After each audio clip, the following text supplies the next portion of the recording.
Je vous souhaite la bienvenue à cette autre chronique santé financière. C'est la deuxième. Donc, nous sommes en compagnie du président de Baudin Groupe Conseil, syndic autorisé en insolvabilité, Yves-Patrice Baudin. Bonjour. Bonjour, Michel. Yves-Patrice, aujourd'hui, on va parler de signes de difficultés financières et causes de difficultés financières. D'abord, les signes. Parce que, me semble, des fois, est-ce qu'on panique pas trop ou quels sont les signes qui peuvent nous indiquer qu'on aurait besoin de conseils? Il y a les signes personnels, ce qu'on détecte nous-mêmes, et il y a les signes externes, ce que les gens vont détecter chez nous. Donc, quand les gens détectent chez nous, ils vont nous conseiller d'aller chercher de l'aide. Quand on le détecte soi-même, c'est plus facile parce qu'on se dit « Oh, j'ai un problème ». C'est un peu comme si on a mal aux pieds. Bien, on le sait qu'il va peut-être falloir aller voir le docteur ou le prothésiste des pieds et alouettes pour aller chercher des soins. Mais les signes, c'est souvent quand les comportements changent, quand notre vie financière se transforme puis qu'on se dit « Oh, là, il y a des choses que j'ai dû changer dans mes habitudes. » Et là, peut-être que c'est un signe de problème. Comme, par exemple? Bien, c'est sûr qu'avec la pandémie, on a changé des habitudes, on a pris des pauses sur certaines choses, on n'allait plus au resto. Mais quelqu'un qui avait l'habitude d'aller au resto 2 ou 3 fois par semaine, quelqu'un qui n'amenait jamais son lunch puis qui allait toujours manger à la cantine à côté et qui, tout d'un coup, il amène systématiquement son lunch, il refuse les invitations d'aller manger, mais on le sait que c'est un épicurien, là, puis que lui, là, il n'y a rien qui le fait rêver plus qu'un bon snack au resto. Cette personne-là, peut-être qu'il y a quelque chose de financier. Il y a peut-être quelque chose qui n'est pas financier, comme un problème de santé, puis son docteur il a dit « t'arrêtes le resto ». Mais souvent, la personne elle va avoir moins honte de le dire. Alors, si c'est un problème financier, elle va se trouver des excuses pour modifier son comportement. Elle ne veut pas le dire. Les gens ont honte de leurs difficultés financières. Donc, le comportement se modifie, puis les gens vont essayer de le masquer. Un autre signe, c'est quand on a des employés. Donc, on est chef d'entreprise.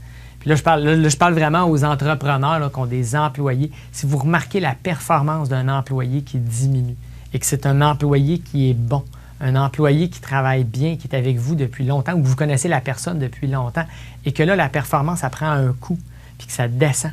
Là, il faut se poser la question. Pourquoi l'employé, tout d'un coup, il devient, à la limite, push? Pourquoi c'était le meilleur, puis maintenant, ça ne va pas? Bon, ça peut être un problème personnel, mais ça peut aussi être un problème financier. Si cette personne-là commence à recevoir des appels beaucoup au bureau, puis que la personne, elle essaie d'être furtive face à ces appels-là, c'est peut-être des créanciers qui appellent, des agences de recouvrement qui appellent pour être payés. Donc là, la personne, là, elle va commencer à être un petit peu plus nerveuse. Elle n'aime pas ça quand le téléphone sonne pour elle. La performance baisse, les comportements changent. Les gens aussi vont renoncer à des activités qu'ils appréciaient. Quelqu'un qui va à la chasse à toutes les années, systématiquement, et que là, tout d'un coup, il renonce à la chasse. OK, tu renonces à la chasse, pourquoi? Tu sais, on ne parle pas d'une blessure, là. On parle de, tu es habitué de mettre ton 1500$ pour aller à la chasse. Là, cette année, tu n'y vas pas. Parle-moi pas de l'horaire, là, ton boss, il te l'a donné le congé quand même. Là. Fait que c'est des signes. C'est des signes que la personne elle a peut-être un problème. Si c'est des gens proches de vous, si c'est des collègues de travail, puis c'est une question de confiance aussi. Questionnez-les. Est-ce que ça va bien? Hey, c'est malaisant des fois poser ces questions-là, mais niveau cash, comment ça va? Es-tu correct? On demande à nos amis si ça va au niveau de leur santé physique. On demande à nos amis si ça va bien au niveau de leur santé mentale. On se questionne comment ça va avec ta blonde, comment ça va avec tes enfants. C'est sûr qu'on ne commencera pas à demander aux gens comment ça va avec les placements et le portefeuille, est-ce qu'il a été en hausse? Mais quand la personne. Avec tes dettes. Comment ça va avec tes dettes? Ça se demande peut-être mal au souper de famille, mais en un contre un, là, dans une conversation plus intime, quand la personne elle a changé les comportements, qu'elle a pris d'autres habitudes, là, peut-être qu'on peut se poser des questions. Il y a un autre signe aussi qui est malaisant, c'est quand la personne elle prend des risques qu'elle ne prenait pas. Donc, quelqu'un qui, tout d'un coup, va commencer à faire des placements à haut risque, des placements qui sont plus ou moins approuvés par l'autorité des marchés financiers. Là, on peut se poser des questions.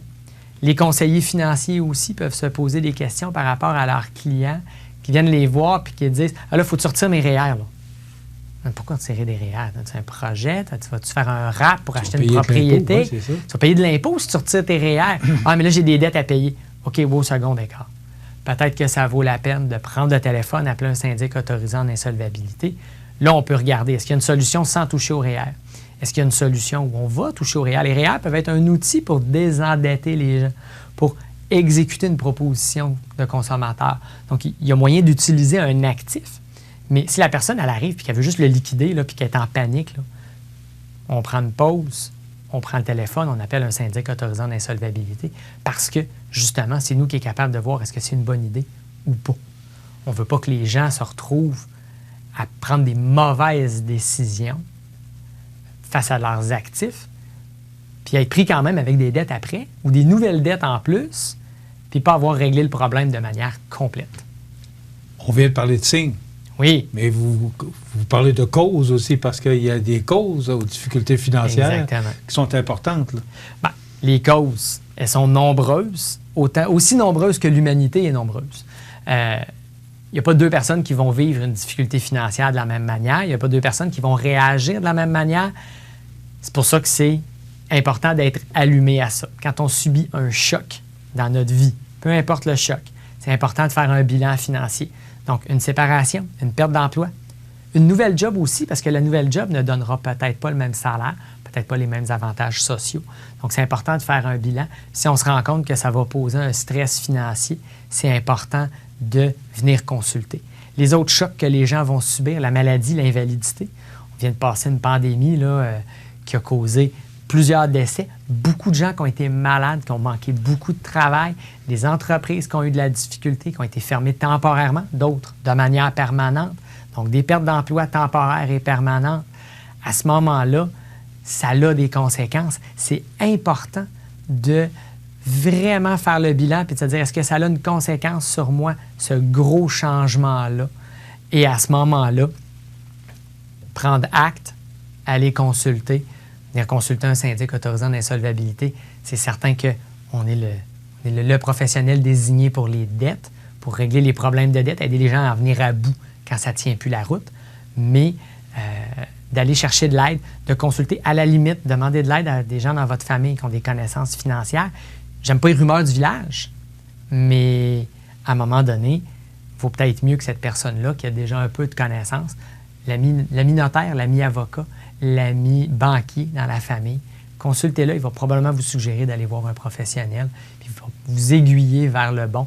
Ça va casser un peu la honte après. Là, voilà. Mais c'est ça que c'est là que je veux vous amener la honte. Oui. Il n'y a pas, à un moment donné, parler de ça à sa famille. Ou, bon, on est un peu gêné, on a même honte de s'être embarqué dans une situation de difficulté financière. C'est pas évident. Est-ce qu'il y a une façon de faire? Parce que c'est pas facile d'accepter qu'on a des problèmes financiers et qu'on ne sait plus. Là, il y a 10 000 chemins devant nous, mais il n'y en a pas un on ne sait pas lequel prendre. Là. Je vais faire une comparaison avec la maladie. Quand les gens tombent malades, des fois, ils se sentent mal, puis ça commence pas toujours avec une visite à l'urgence. Mais quand les gens tombent malades, des fois, ils ont honte. Ils se sentent mal, puis ils ne veulent pas devenir un fardeau pour leur famille. Donc, ils ne diront pas qu'ils ont mal dans le fond du ventre. Ils ne diront pas qu'ils ont de la misère à marcher. Ils vont être stoïques, ils vont montrer une face brave, et puis ils vont passer à travers leur journée quand même, mais ils souffrent, ils ont mal. Allez voir le docteur. Quand ça va mal au niveau du portefeuille, allez voir le docteur. Le docteur, c'est un syndic autorisé en insolvabilité quand on parle du portefeuille au niveau des dettes. Mais il ne faut pas avoir peur d'aller chercher de l'aide, d'aller chercher conseil, d'aller chercher des réponses. Parce que s'asseoir dans un bureau de syndic autorisé en insolvabilité, ça ne vous oblige pas à signer un dossier de proposition ou de faillite. Ça vous oblige à une bonne discussion. Vous allez avoir une bonne conversation avec un professionnel au sujet de votre situation. Et là, ça va vous ouvrir des options, des possibilités, une référence vers une autre ressource. Donc, vous allez vous sentir moins mal ou à la limite mieux face à votre situation. Là, ça va peut-être être plus facile d'avoir des conversations dans la famille. L'autre pendant, c'est les gens dans l'entourage. C'est pas vous qui avez des difficultés financières, c'est la personne à côté de vous. Ça prend du courage pour parler à un membre de sa famille de ses dettes ou à un ami proche. Mais dans une conversation plus intime, plus tranquille, à ce moment-là, vous en êtes capable d'avoir une conversation plus sérieuse avec un sujet plus délicat. Puis, on ne le dira pas à tout le monde, on ne le criera pas, c'est toi. L'ami vient t'asseoir, on va jaser. Puis à ce moment-là, s'il y a besoin d'une référence, vous êtes capable de dire, va voir un syndic. Là. Va voir un syndic, va voir ton banquier, va voir ton avocat, va voir quelqu'un qui va t'aider à y voir clair. Parce que là, je le vois que les choses ont changé dans ta vie, là, puis je le vois que tu pédales dans le gadou. À ce moment-là, c'est sage de faire une référence pour l'ami. Là. Yves-Patrice, c'est quoi le meilleur moment d'aller vous voir? Bon, vous parlez de signes, mais il ne faut pas attendre, justement, qu'on soit sur le bord du précipice. Là. C'est quoi le meilleur moment? Ou quel serait le meilleur moment? Quand une personne est prête à venir à bout de ses dettes, c'est le bon moment. J'ai fait une blague dans un groupe de réseautage l'autre jour par rapport à la pandémie, où l'insolvabilité a diminué beaucoup pendant la période pandémique par rapport à l'année d'avant. Donc, il y a eu une baisse de plus de 40 % de l'insolvabilité au Québec. C'est pas parce qu'il y a moins de gens en difficulté financière. Les gens ont pris une pause, comme le reste du Québec s'est mis en pause pendant la pandémie. Je faisais la blague dans le groupe de réseautage en disant « plus tard, c'est maintenant », en voulant dire bien, si vous avez remis à plus tard, bien là, il est peut-être temps d'y voir. Sauf que les gens qui sont en difficulté financière, ils savent que c'est pas la chose la plus joyeuse d'aller voir un syndic autorisant l'insolvabilité. Mais notre rôle, c'est pas de taper sur quelqu'un qui va mal, c'est de l'aider à se relever et à se sentir mieux financièrement. Donc, le bon moment, c'est dès qu'on est prêt, dès qu'on se dit « OK, là, ça va pas comme ça devrait, je vais aller consulter ». Là, il faut y aller. Tout de suite. Il ne faut pas hésiter. Et à partir de ce moment-là, il y a une prise en charge, il y a un accompagnement avec un syndic autorisant l'insolvabilité qui fait en sorte qu'on a des réponses à nos questions, on a une proposition, on a une recommandation de solution qui est dans la loi sur la faillite et l'insolvabilité ou pas. On réfère ailleurs, on réfère à d'autres ressources parce qu'il n'y a pas seulement une solution possible dans le monde. Il ne faut pas toujours utiliser la pire des solutions. Officiellement, là, on s'entend, la faillite, c'est pas fatal, c'est pas la fin d'une vie, c'est le début d'une autre vie financière, si on veut, mais on cherche toutes les solutions possibles pour référer à la meilleure ressource. Qu'est-ce qui se passe? Il reste moins de 3 minutes. Qu'est-ce qui se passe à partir du moment où on arrive chez vous et que là, on n'est plus capable? Là?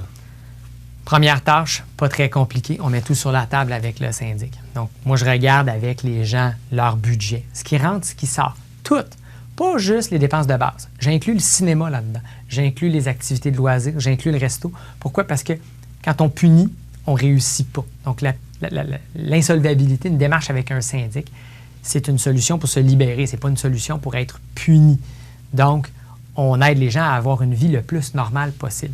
On regarde les dettes, ce qui a à être réglé comme problème. Il faut connaître la montagne avant de commencer à grimper. Et on regarde c'est quoi les actifs pour voir est-ce que ces actifs-là peuvent être utilisés comme ressources pour régler le problème? Est-ce qu'il y a des conséquences sur la gestion ou sur la propriété de ces actifs-là? Parce que dans un cas d'un dossier de faillite, il y a des actifs qui peuvent être saisissables. Pas tout le temps, pas tous les actifs, mais ça peut arriver. Donc, on fait l'analyse avant que les gens signent un dossier. Et on tient compte évidemment de leur situation familiale, de leur situation de santé. Est-ce qu'ils ont des enfants? Est-ce qu'ils ont de la garderie à payer, de la pension alimentaire? Est-ce qu'ils sont travailleurs autonomes? Est-ce qu'ils vont avoir de l'impôt à payer année après année? Donc, on peut pré-planifier tout ça dans le budget pour s'assurer que la personne, quand elle sort du bureau du syndic autorisant l'insolvabilité, elle est outillée pour jamais revenir nous voir. Au-delà de l'aspect administratif du dossier, là, il y a des rendez-vous de suivi, mais on est la seule business probablement au monde, peut-être avec les médecins qui font les traitements, on est la seule business au monde où on est content que quand on a bien fait notre travail, les gens ne reviennent pas nous voir. Donc, on les a aidés, on les a aidés à venir à bout de leurs dettes et à partir de ce moment-là, ils reprennent un nouveau départ. Puis, il y a des gens qui ont besoin de nos services 2 fois dans une vie, occasionnellement, mais plus rarement 3 fois. À ce moment-là, on est là quand même pour aider les gens. Mais quand ça fonctionne, que les gens reprennent un bon départ, ils n'ont pas besoin de revenir nous voir, puis ils vont se sentir bien, ils vont être à l'aise dans leur vie financière après parce qu'ils vont être venus à bout de leur dette. Donc voilà, si c'est le cas, il faut être à l'aise, surtout pas avoir honte. Parce que, en tout cas, moi, ce que j'entends aujourd'hui, là, c'est que vous êtes là vraiment pour aider les gens puis trouver des solutions. Et c'est pas nécessairement la faillite qui peut être la solution. Exactement. Merci beaucoup. Yves-Patrice Baudin, qui est président de Baudin Groupe Conseil, syndic autorisé en insolvabilité. C'est 1-833-476-3334 ou encore, si vous êtes dans le 418, c'est 476-3334. Alors, ce sont les deux numéros de téléphone pour parler à Yves-Patrice Baudin et son équipe. Donc, vous avez besoin de conseils, n'hésitez surtout pas. Merci beaucoup. Chronique très intéressante. Merci, chronique Michel. Santé financière. Prochain rendez-vous le 13 septembre prochain. Ça complète.